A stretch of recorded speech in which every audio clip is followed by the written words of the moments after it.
Okay, this scene has to be the hardest to watch. I won't stop. Not now, not ever.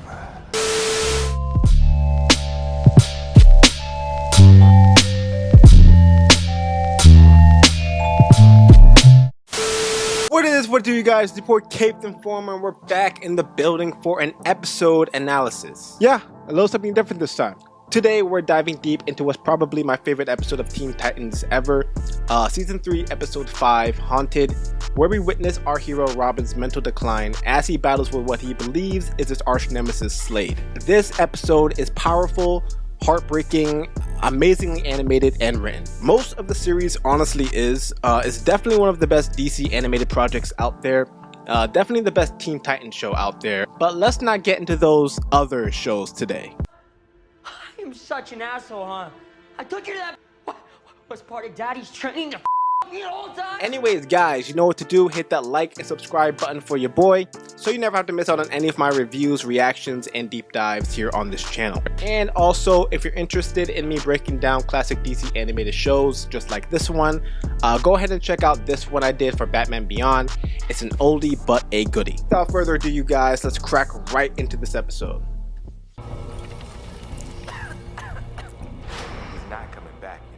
That's all that's left of him. It's over, Robin. Slade's gone. Trouble! Bruh, this intro still bangs, man. To this day. And to this day! To this day! Drop it, Cinderblock, before we drop you. Bro, tell me why Teen Titans has the most gangster version of Robin ever. And not like edgy, like other iterations. Slade. Too slow, Robin. You always were. Already out of breath? Don't tell me you've gotten soft.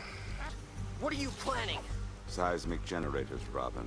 3 of Guys, so take a moment off Robin for a second and take a moment to appreciate this show's version of Deathstroke. There's literally no iteration like it. We've never seen him in a medium so cunning, so methodical. He's practically the Hannibal Lecter of DC animated villains. And even after watching the show over as an adult, his voice acting still gives me chills. Where were you?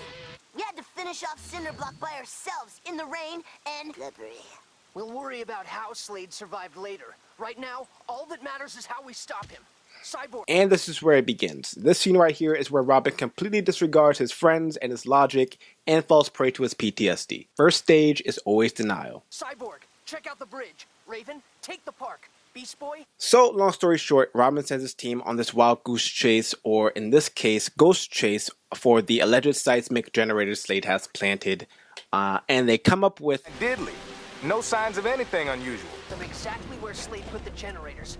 I should have gone to find them myself. Not for lack of trying, but at this point, the Titans realize that everything may not be alright with Robin, but they decide to help appease him and his paranoia anyway.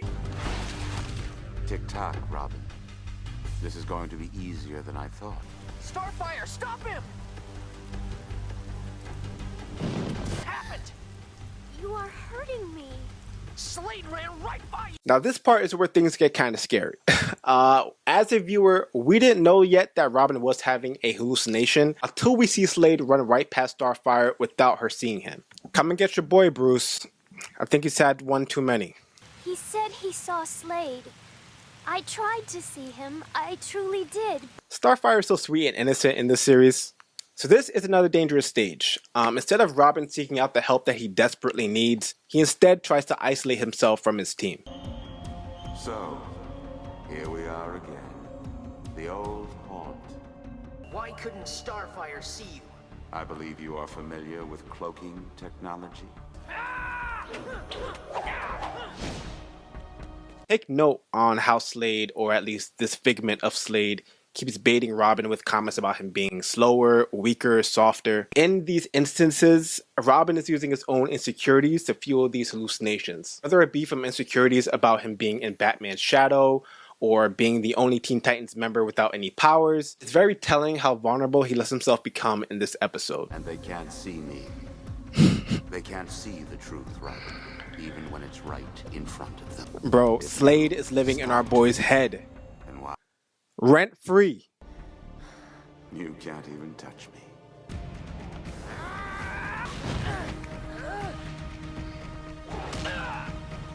This was hard to watch. Still kind of hard to watch today. I mean, who wants to see their own hero get their ass beat? And worse, who wants to see their own hero beat their own ass? What? Robin is giving himself these hands right now. I have to find those generators. There are no generators. There is no Slade. I mean, we all knew it was going to get to this point, but it still wasn't any easier to watch. Alone again, Robin? Bro, give the kid a break. As long as I'm around, you are never alone. Wow. And I thought I didn't like going to the doctor. So, our dramatically disturbed hero breaks free of his restraints and eventually puts the Titan Tower on lockdown as he continues to box out his friends and chase his imaginary adversary. Finding Robin.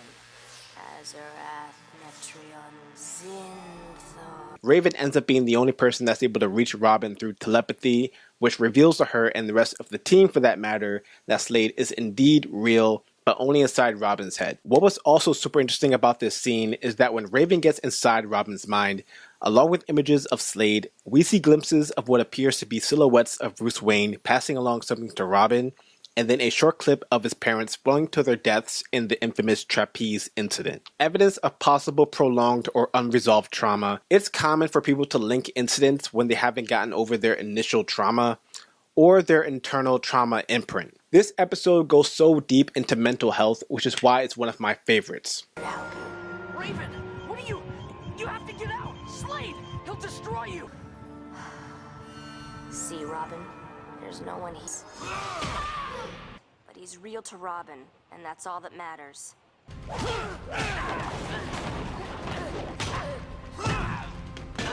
Slade, stop. No, Robin. Okay, this scene has to be the hardest to watch. Robin eventually succumbs in his battle against Slade and actually begs for mercy. I won't stop. Not now, not ever. Analyzing this now, I can definitely say this all stems from his inability to forgive himself, probably for the death of his own parents.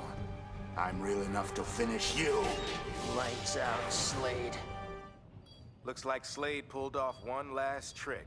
They come up with some explanation of it being a chemical reaction to Slade's mask that caused the hallucination, but I don't see it taken away from the significance of the conversation about PTSD. All in all, this was an amazing episode and clearly illustrates why this remains the superior Teen Titans show. Guys, leave me your thoughts on this episode in the comments below, and let me know if you enjoyed these analytical style reactions and if you'd like to see more of them. Don't forget to like this video if you haven't already, subscribe, and I'll see you guys in my next one.